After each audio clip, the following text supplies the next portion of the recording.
José Joaquín? There we go. All set, you can start. Okay, perfect. So, good morning and welcome everyone to this second day of the International Week of Israel. Now we can start? Okay.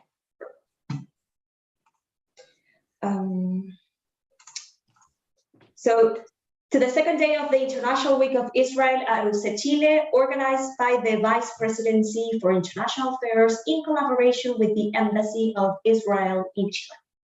We are going to begin this panel, Water and Climate Change, the Challenges of Chile and Israel for Water Sustainability, which focuses on the challenges that both countries are facing to promote water sustainability in the face of climate change. We welcome our speakers from the Hebrew University of Jerusalem, Professor Emeritus Professor Jacob Sur and Professor Aaron Feitelson. From UC Chile, we welcome our Professor Jorge Gironas, who is Director of the Hydraulic and Environmental Engineering Department from our School of Engineering. We remind our audience that this panel will be held in English. This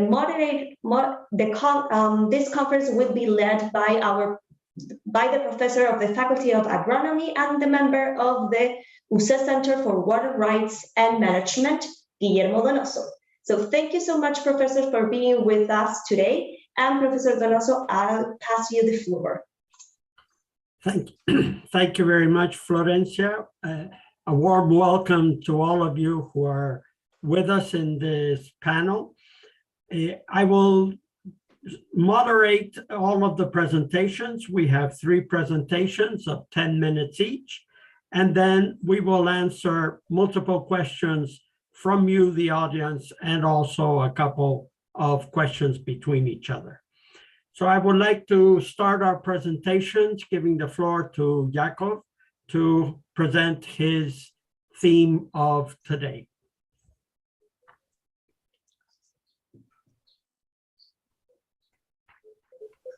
Okay, so right. So what I'd like to discuss in the short time I have today, allocated today, is to look at the problem of water allocation and pricing from a perspective of what I call the comprehensive or the water economy perspective. Please move to the next. Yeah. So what is a water economy? So a water economy is a hydro-socio-economic arrangement that consists of water sources, water users, and infrastructure connecting the sources and users, allowing the allocation of water. The main source, as usual, is the natural source, but we also have additional sources, which I call produced, and these are desalination. Those are desalination water that are desalinated from seawater, actually, or saline water, using mainly reverse osmosis technology, and recycled water that are collected from domestic and industrial users and treated and then are available for reuse.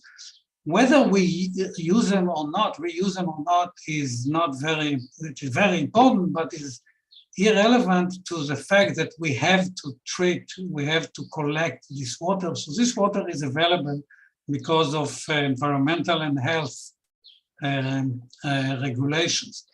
Then we have the sectors of the users. We have 4 main sectors: domestic, mostly household, but also others, industrial users, agriculture, mostly irrigation, but also aquaculture and animal production, and not last but not least, the environmental sector, which is what we use as ecosystem services that are provided by water that is not diverted or used in other sectors.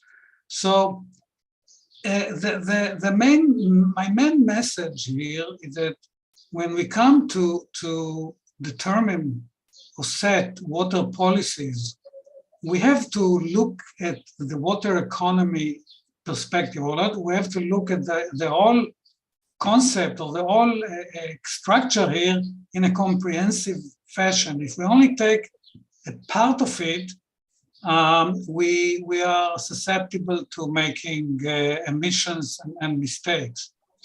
So let me please move to, just a second, please, just a second. The important thing here for the natural, which is the most important source, that we have different, we can distinguish between different type of natural water, either it's a surface or subsurface ground, or comes in as a stock or as a flow. And these distinctions are important when I will discuss the ecosystem services provided by natural water. Please move to the next. So this is just an example of water economy in the region where I live. This is Israel and the Palestinian Authority. And you can see the Mediterranean Sea on the west and the Jordan River on the east. And in between, we have a bunch of aquifers, subsurface sources, coastal aquifer, mountain aquifer, Carmel, Western Galilee. We have one main lake, which is called the Sea of Galilee or Lake Kinneret. In this region, only one main freshwater lake, and then a bunch of stream flows, not really river, but stream flows that flow to different directions. You can see the arrows, and scattered all over desalination plants and recycling plants. So this is an example of a water economy that I just discussed. Okay, now please move to the next. Okay, so back to the water economy. So when we allocate water from sources to sectors, to users, where this inflicts, we actually using cost, either because of the infrastructure, the capital cost, the fixed cost, or because of what we call the variable cost. We have to use energy and labor and different machinery. So this entails costs. What are the benefits that we get from? So we have two types of benefits. The first is what I call the private, which this is for the domestics and industry and agricultural users. And also users that can be identified. We can actually identify these users, that what I call the private users. They have demand, which means that they are willing to pay that much money for so much water, and as we allocate more water, the price that the users are willing to pay is declining. This is why we have demand curves that decline from left to right. And we measure benefits based on these demands. So without going into too much technicalities, the demands actually, once we measure these demands or estimate them, and we can do it from using observations on what households, industrial users, agriculture, and so on are willing to pay for the water, for how much water, we can actually get this demand, and this determines the benefit associated with each allocation. Then we have the public demand, please, right? Or this is associated with ecosystem services, and those are public. The principles are very similar, but in practice, it is very hard to measure or to estimate the demands. But in principle, we can do it. We know how to do it. We have to use extra market valuation method. We cannot use prices because we cannot identify users. But we know how to do it. It's more complicated, but we now have methods and techniques available to estimate the public part of water services, which is the ecosystem services provided by natural water. So these are the main ingredients of what I call the water economy. And let's now move and see what is water policy. Please move to the next. Okay. So the water policy is basically we set the allocation from each source to each user sector and the infrastructure needed to carry out this allocation at any point of time. Point of time is a year. So along the planning horizon. So we have a planning horizon of maybe usually we plan the long run because water will always need water for the various purposes. So if we look at 50, 10 or 50 or 100 years, a water policy has to be determined along this time because what we do today will affect our ability to allocate water in the future. Because if we pump more water from the ground, we will not have this water available in the following years. We will only we'll have the water that is being renewed, recharged. So we have to take this into account, and therefore we have to look at this issue and the problem in an intertemporal fashion. We have to think dynamically. Now, a policy, which I just described, determines the cost and benefit at any point of time, at each year along the planning horizon. Can you please move back to the previous? Right.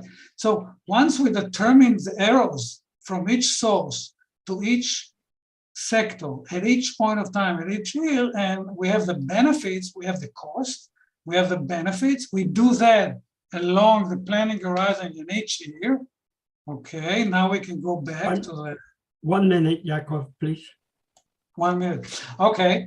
And we can then take the benefit, subtract the cost, get the net benefit, discount it, and sum over the entire planning horizon, 10, 20, 50, 100 years, whatever the planning horizon is.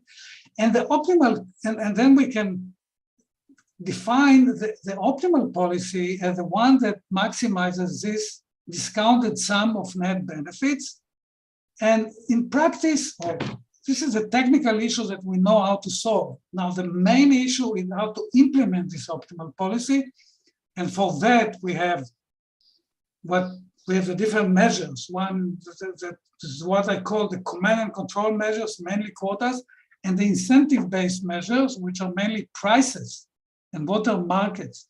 So here we have to set the water prices and the quotas according to what we want the policy to be.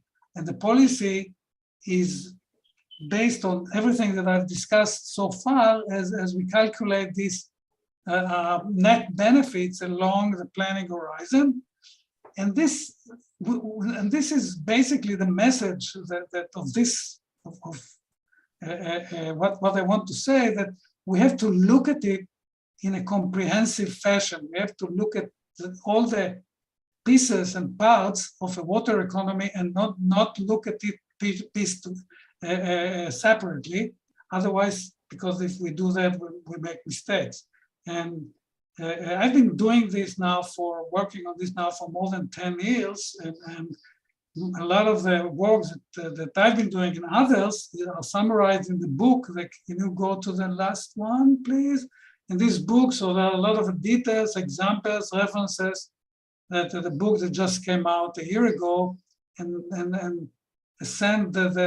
basically emphasizes the message of a comprehensive approach for water management, or water economy approach. Thank you very much. Thank you, Yakov, for your presentation. I will now move and give the floor to Aaron Fitzgerald for his presentation. Thank you. I'll try to share my screen.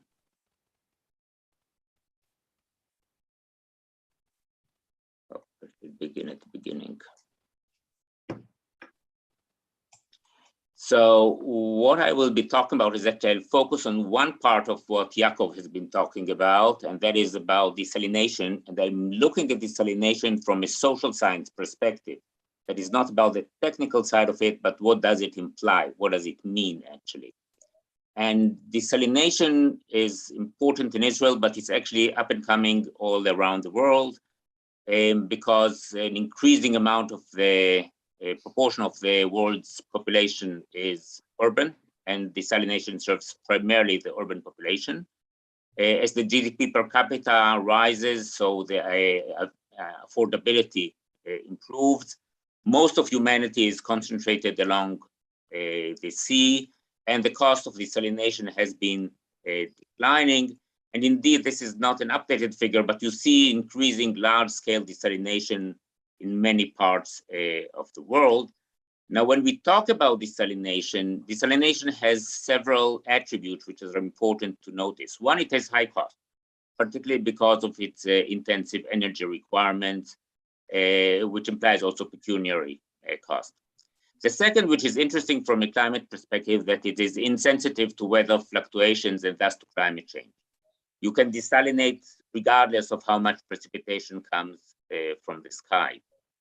Moreover, it changes. Professor Aaron, yes, I'm sorry to interrupt. Can you put it as a full screen so our audience can see the... Sure. The attributes of desalination, so it has high cost, it is insensitive, and the other important thing, it changes the basic geography of water. That is, usually we talk all water flows to the sea. Well, once you bring in seawater desalination, the water reverses its direction. It flows from the sea inland rather than to the sea, and it flows in pipes rather than in the natural river courses. And the question is, what are the implications? And the implications beyond the direct supply of water to the urban population, but rather to climate change policies for nature and for other issues. And so if we look at the Israeli case, so Israel has implemented a large-scale desalination program. In Israel, essentially all natural water resources are fully utilized, with dire implications for the aquatic ecosystems. Israel does have an advanced water management system. It has a national water system. It has embarked on widespread conservation. And Israel is recycling a very high percentage of its wastewater. Above 85% of the wastewater is being recycled. And Israel's population is largely urban, but still we have a significant agricultural sector. And here you can see, the desalination plants along the sea and the national water carrier, which conveys water originally from the north to the south. Now, the desalination is conducted in Israel in a BOT, that is build, operate, transfer, that is by a privatization program. And as such, desalinated seawater is sold to the state, in contrast to all other water. In Israel, all water has been nationalized. That is, all the water belongs to the state, except desalinated seawater. Desalinated seawater is bought by the state. And that's an important distinction. Now, what happens is, as part of the BOT agreement, the government provides a certain base purchasing from the producers. And so desalination, the water actually becomes a base flow. It operates year round. It's not only in the arid period, which in our case is in summer, but throughout the year. And as a result, because there's more water, the water is produced on the Mediterranean coast, then you don't need to bring water south from the north part of the country, which means reducing the amount of water that is flowing down the national water carrier. Actually, now we are in the process of reversing the national water carrier, and desalinated seawater will go into the Sea of Galilee, and more water will be available also on the east side of the country, that is in the Jordan River. Now, another implication is, because there's more water available to the domestic sector, the result is more wastewater. Not only it's more wastewater, but it's sweeter wastewater, because the main problem in wastewater recycling is the salinity. desalination reduces the salinity in the system. So the wastewater that gets to be recycled is less saline than it was before, which means it can be used for a wider array of crops. And as a result, with the greater availability of wastewater, it substitutes for fresh water in agriculture. So essentially, we have a shift in agriculture from fresh water to recycled wastewater, which again means that also the agriculture is less sensitive to climate change, because the recycled, as long as we flush toilets, then there's water available for agriculture. So it becomes less sensitive to climatic perturbations. So essentially what we see is that water supply is increasingly decoupled from weather and climate, and agriculture. That includes also agriculture and food production. And more water is available to all parts of the country, including to the eastern, to the areas further away, as the desalinated water is conveyed further eastward. Moreover, once you have more water, and desalinated water is a base flow, you can leave more water in the aquifers and thereby replenish some of the natural systems. So the natural systems, you can leave more water for nature. It does come with a cost, but if one values, and it's the kind of work that Yaakov is doing, evaluation of water in nature, then you have now the ability, or we have the ability to leave more water for nature because of desalination. And we do see more water now being directed to a stream rehabilitation and resuscitation of aquatic ecosystems. So we have today also, nature has a right to water, which was not in history, but we do have it, today does have. So if we try to say what are the lessons we can learn from the Israeli case, so desalinated seawater is likely to become in an increasing number of places a base flow. It allows better adaptation to climatic change, but at a cost. There's a cost here because it's, as long as desalination is powered by fossil fuels, so of course it does have an implication for greenhouse gas emissions. If desalination is powered by solar power or wind, it doesn't matter, then of course it doesn't have it. But as long as the power comes for the desalination comes from fossil fuels, so of course there is a trade-off here.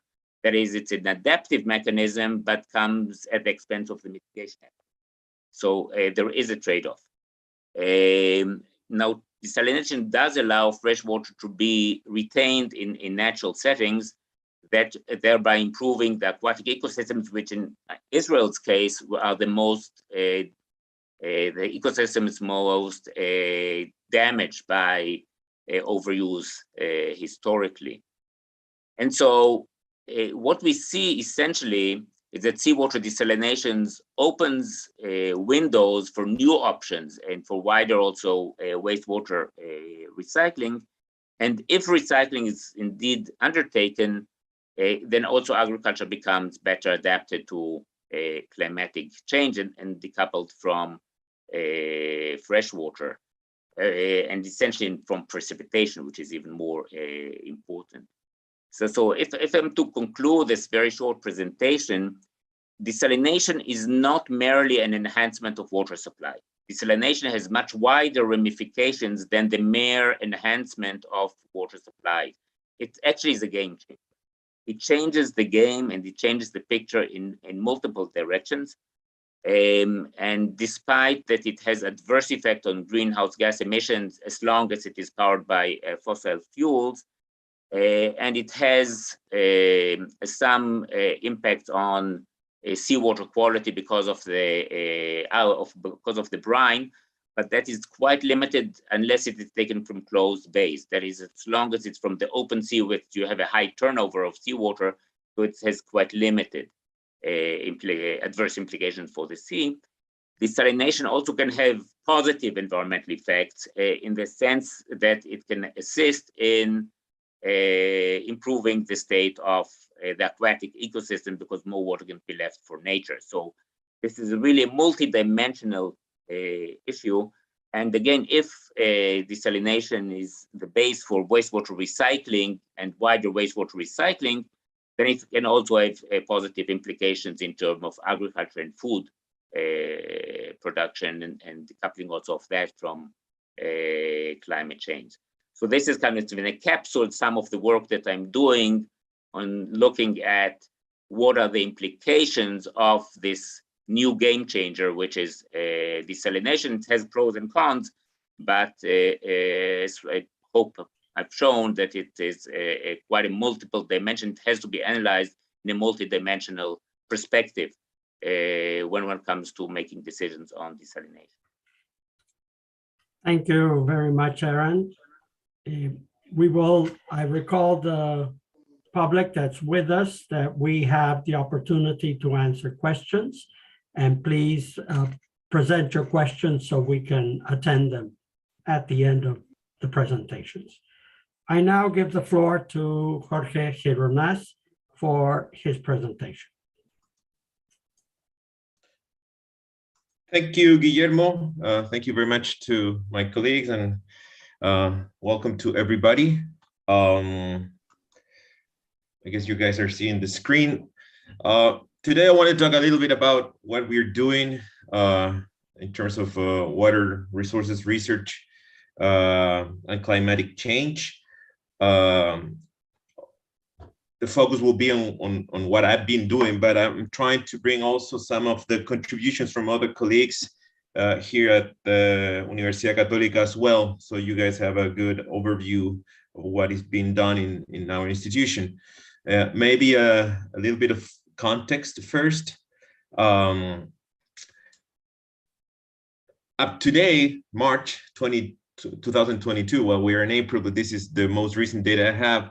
188 municipalities out of the 346 we have in Chile are suffering drought conditions in terms of an actual declaration from the government. That means more or approximately 50% of the country's population. Moreover, the last 14 years, we have been going through what is being called the mega drought, which is affecting a big portion of the country. And if we look the recent history, the last 60 years, we have found significant changes both in temperature and precipitation in the country. And actually, if you take these average magnitudes, we will see an increase of 0.13 Celsius degree per decade, and a decrease in almost 30 millimeters per decade in the country within this period. And recently, according to the UN Framework Convention on Climate Change, we realized that we have 7 out of the 9 vulnerability criteria that are defined by this framework convention. We have low coastal areas, we have arid and semi-arid regions, we have forest areas, we have the occurrence of natural disasters, drought and desertification, cities with air pollution, and we have mountain ecosystems. All of these are vulnerability or are issues that are relevant for the country because we become very vulnerable to climate change. If we look to the future, and this is an image that I took from a recent report by the Centro de Cambio Global, or Center of Global Change, we have been studying there what are the projections, the climatic projections for the future, and just want you guys to pay attention to the right side. These are the last projections from the CMIP6 models, and basically in terms of temperature, we have an overall change in the entire country. These are the red spots, both in the low and the let's go to the conservative, to the 8.5 scenario. So we have an increase in precipitation and a very consistent increase in temperature and in precipitation, particularly from the 3rd to the 10th or 11th region, basically where the most of the population of the country lives. And in addition to that, and from the agriculture point of view, this combination also means an increase in approximately 20% or 25% of the total evapotranspiration expected for the country. So this climate change puts a lot of pressure in our food industry as well.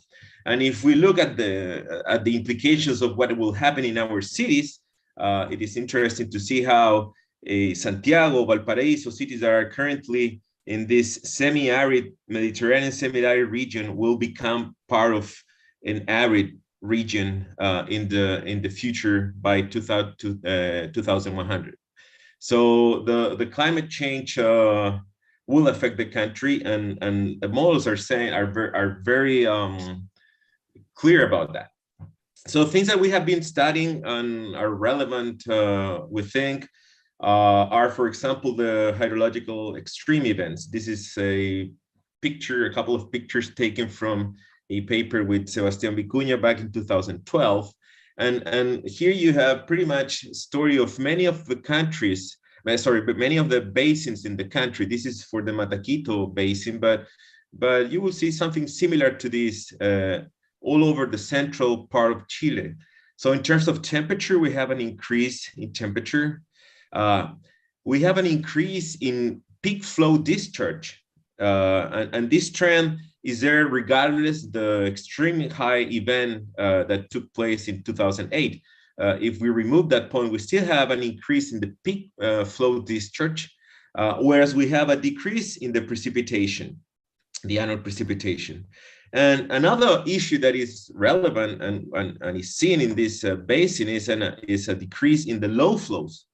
And the explanation or the story behind this seems to be quite robust. The increase in temperature is producing or is associated with more liquid precipitation. So although the precipitation might go down, the liquid precipitation portion that falls increases, and then we have larger extreme discharge events. But then that water is gone out of the catchment, and we have very low flows associated with these changes in temperature precipitation. Actually, if we map the largest flow discharge events, we will see that they are all linked to extremely high precipitation percentiles, but also extremely high temperature percentile. So it's not that it's raining a lot when we have these extreme events. We have temperatures that are high enough so that the precipitation becomes liquid rather than snow. So climate change will increase this phenomena, and it's something that we need to study and better characterize for the future. And this is an issue in all of the catchments in North and Central Chile, where there is we have the occurrence of snow as well as the liquid precipitation. And part of the study we did in that catchment was to analyze changes in runoff volumes due to the increase in temperature and the changes in what we call the 0 degrees Celsius isotherm. A second topic we have been studying is related to this concept of time of emergence. And the time of emergence is, I'm trying to illustrate that concept here at the left, is the time at which the climate change signal in any hydrological or hydrometeorological variable overpasses or becomes stronger than the natural variability. So there are many methods to define that, but the idea is to eventually find where the signal becomes significantly different from the actual noise due to climate change. And we have been studying the occurrence of that time of emergence in different locations in Chile and for different scenarios.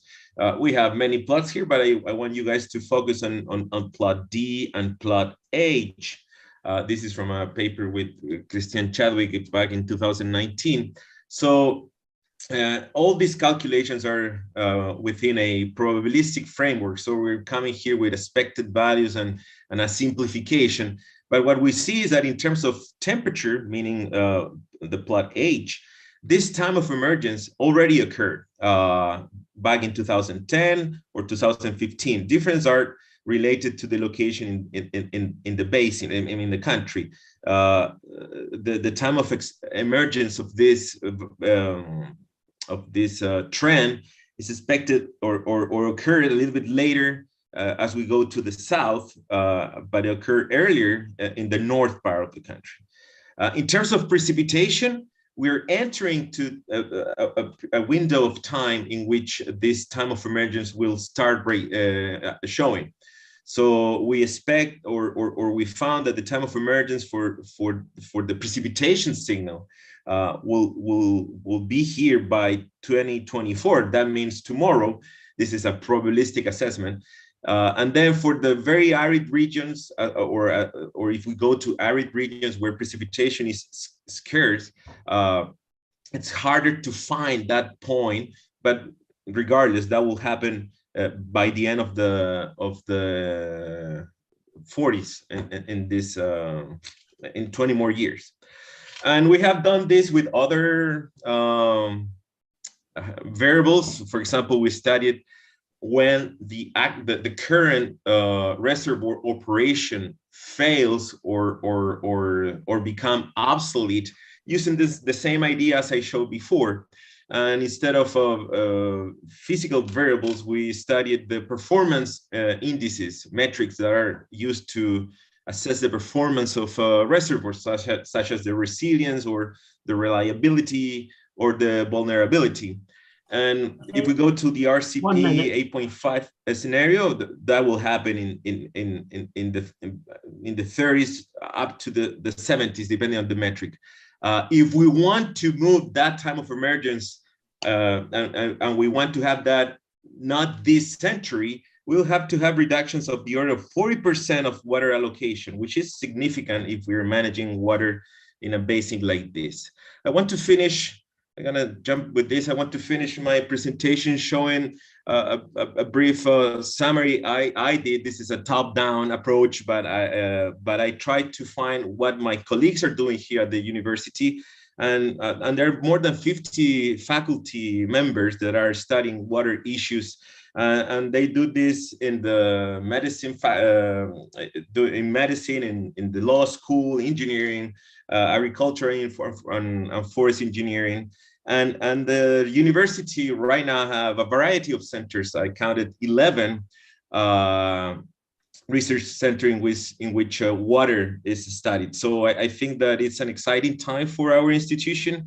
And I can see that my colleagues are approaching the problem from very different disciplines. And I think it's a great place to study water right now. Thank you very much. Thank you very much, Jorge. We will now move to questions and answers. And along with the questions, if any of you want to ask questions to the other presenters or complement your presentation, you are welcome to. We have a first question towards both Jakov and Aaron. Jakov, you presented the model of a water economy, a comprehensive view where you're looking at multiple demands, multiple sources, and you're optimizing this. Aaron, on the other hand, focused on desalinization, the benefits.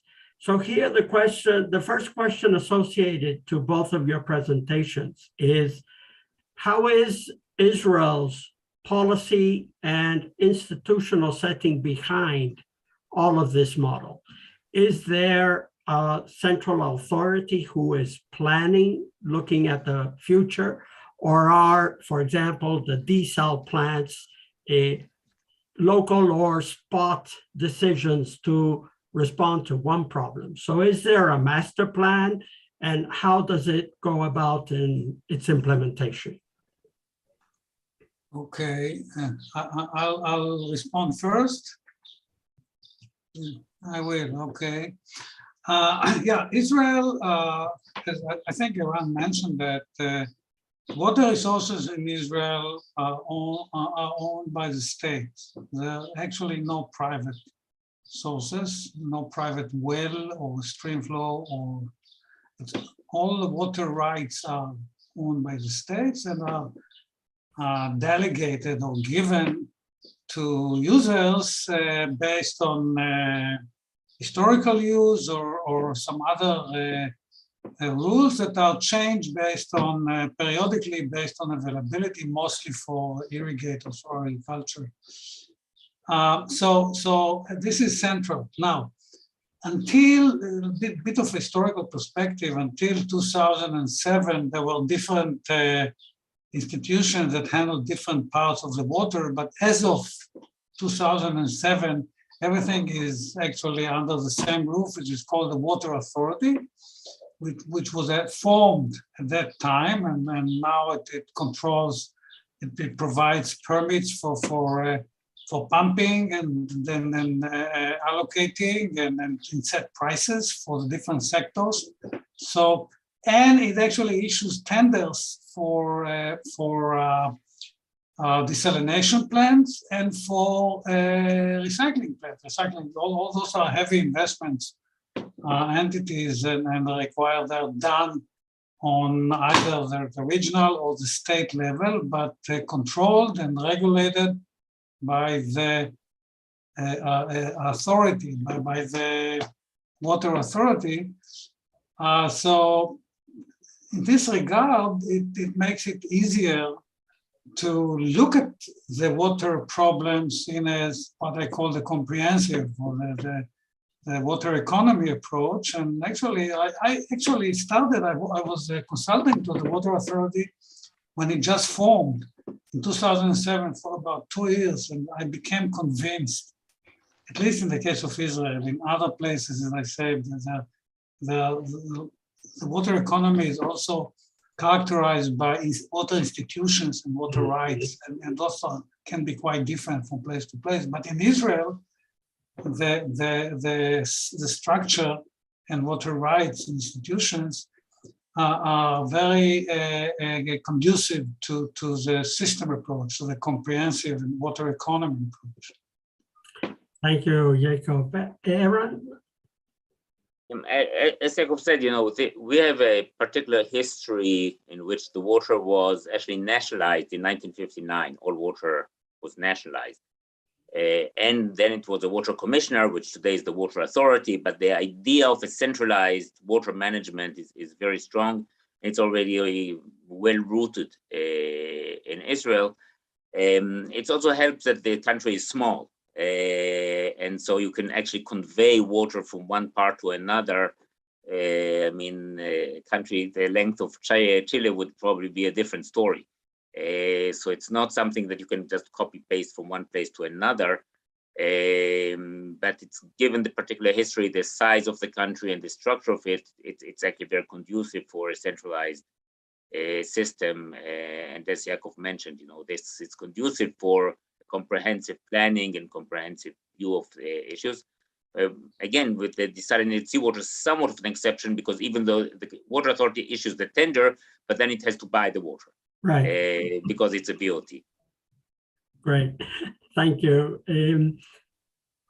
Jorge, associated to what both Yaakov and Aaron were presenting and the issues that we're going to face as a country in the future with climate change, your projections, do you think a model like the one that's being presented in Israel, where you have a master plan that decides optimally when different sources come in, what are the scales of the different sources, to be able to develop adaptation programs in Chile? Do you think that is feasible politically? What would we need to be able to move forward in a model like that? Thank you, Guillermo. Well, I think it's a good model that we should explore. However, I think that as a country, we need to ensure something first, regardless the final model we follow, which is to address the disconnection between our water management policies and other policies that involve users. So for example, what I see right now is that every single drop of water we save in the agricultural world becomes a new square meter of crop, rather than a new drop of water that helps to improve what we have right now, right? It's so remediation doesn't take place, and what we do is to increase the problem in the long term. So I think we need to cope with that first, or together with the actual water policies we implement. And so far, I think we are not very successful with that. And I hope we can do better, but it's a critical issue. And I think it's an issue in other locations based on the literature in socio-hydrologic issues in the world. But that's a big challenge.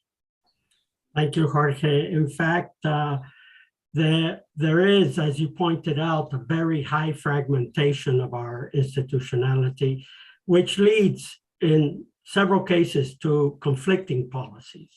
And one of them, as Jorge just pointed out, is this rebound effect in agriculture.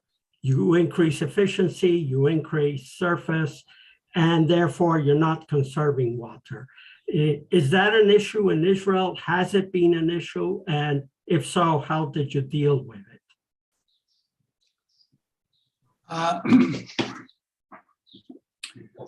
In Israel, as Eran mentioned, if the agricultural sector now uses mostly recycled water. So if we look at the trend of water used in agriculture from natural and from recycled sources, you see that over the past 10, 15 years, water from nature has declined. The weight of water from nature has declined from something like 80% to less than 40%. And it's continued to decline. And the reason is first, well, there's a few reasons, but first is that the way we price water. So the water pricing, water prices in irrigation has increased and are continuing to increase, and farmers are responding. At the same time, the government or the water authority makes recycling, which is cheaper, much cheaper water available to farmers. So farmers respond both in the way they irrigate, in choosing the irrigation technology, in choosing the mix of crops.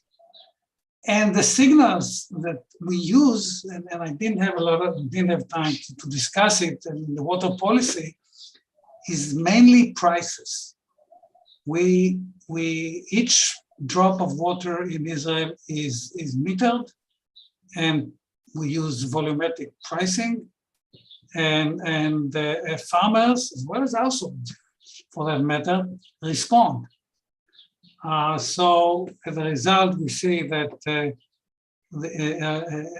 agriculture relies more and more on brackish and recycled water, and the households use mostly desalinated water. I think that more than 65 or 70% of water allocated to households now comes from desalinated plants, which are then collect the sewage and treat it, and then allocate the recycled water, the treated water, to farmers. So again, the system approach on the one hand and the right signals on the other will make this happen. I'm not sure how the system, I'm not familiar if this is feasible in the Chilean system. That's a very good question. At present, we have no water pricing for extracted water. We have water pricing for domestic use. And I think we need to discuss and set the stage where we can move forward with pricing. At present, it would be a difficult issue to implement, both culturally, and we have no metering. So we have to first move forward on metering, which is a major issue. Aaron, when I really enjoyed the presentation when you made the point that desal is more than just increased supply, and where you have the environmental aspects and you have several other benefits. I do recall that one issue that happened with your first desal plant was in the users a sense that water scarcity is no longer an issue and your consumption went up. If so, how did you deal with that? Because you're still investing in desalination plants.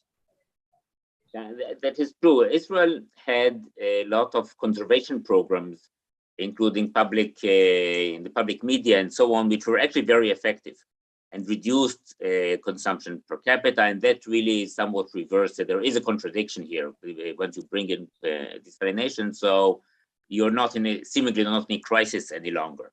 And so that is definitely an issue, and they were trying again to increase the public perception that despite desalination, the crisis is not over. And so that is a trade-off. There is a trade-off here. But as I said, ultimately, it's a question, and there is a question here of also investment. I mean, desalination does incur investments. I mean, there's no way around it. It does increase water rates. Ultimately, you do have to increase the water rates. On the other hand, once you increase the water rates, then the incentive to conserve improves. So it's really the flip side of that is if you increase the water rates, then people feel it and respond economically. So if they don't respond to the kind of public perceptions that are well ingrained in Israel, then they respond to the economics of it. So that's actually the balancing kind of ping pong that's going on. Great. Jorge, just a very short question. Well, it's not really a short answer, though. One of the messages I gathered from your presentation when you talked of infrastructure failure, it came to mind that most of our public policy is more reservoirs to face, for example, climate change. And your models are showing that that is not a very useful adaptation. Yeah, so the example I show was about a infrastructure, a reservoir operating with the original rule, right? So we can change that rule for sure. Okay. So I would say that the infrastructure will have a physical component that we design that is there, and then we have some sort of operation. So I guess in that study, and actually your comments are the same as the reviewers. Why didn't you explore other things, right? So the message we wanted to bring here was, if we don't change the rules, we will have problems. That's one message. And a second message is that the problems are the solutions involve, if you follow a traditional approach, for example, reducing the water allocated, they are very extreme. You need to reducing 40% the water allocation. Good luck with that, right? So what I think what we want to say is that for the future, we need a plethora of alternatives. Some of them are going to be very infrastructure related. Maybe we need to improve our codes to design that infrastructure, but also we have some non-structural solutions that we need to take into account, and that's kind of hard in a world in which you want to show that you're doing things. So it's much easier to see concrete than a regulation that it's somewhere behind, right? But the country needs to focus on a wide range of solutions and not just one type of solution. Thank you, Jorge. I would like to now close, first of all, thanking Yaakov, Aaron, and Jorge for their very interesting presentations. And one thing that I take away is we have a lot to learn from your experience in Israel, particularly in how to plan desalination plants. We have a very fragmented investment in our country, so we're missing on economies of scale, water pricing, and the integral view of water economy is something we also have to look at. And I gather first the message on infrastructure management from Jorge, but also the need for more information on projections. We have to, as Jakob and Aaron are looking at, what is the base of our water sources and what are the projections? We need to further get to know and do those projections. And one thing that we did not touch, which is the projections, the way we face and expect extreme events. We did not touch that, and climate change shows that extreme events will increase in frequency and intensity. So thank you very much. Thank you to the public who was listening to us and their questions. And we will now close this seminar.